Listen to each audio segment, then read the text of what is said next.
Assalomu alaykum.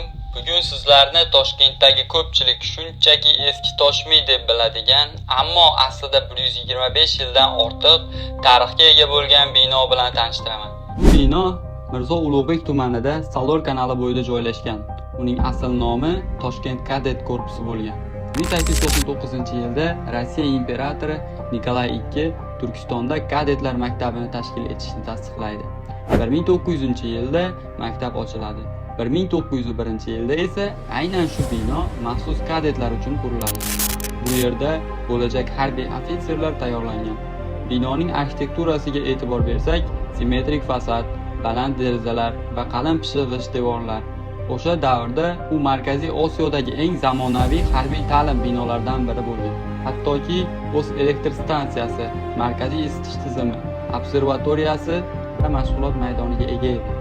1908-yilda bu yer ilk kadetlarini bitirdi. 1920-yildan bino tibbiyot fakultetiga beriladi.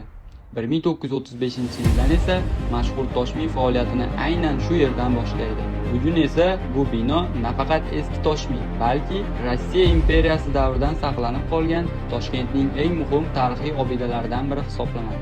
Agar Toshkentdagi mana shunday tarixiy binolar haqida yana videolar ko'rishni va ma'lumotlar olishni istasangiz, videoga like bosing va kanalimizga obuna bo'ling.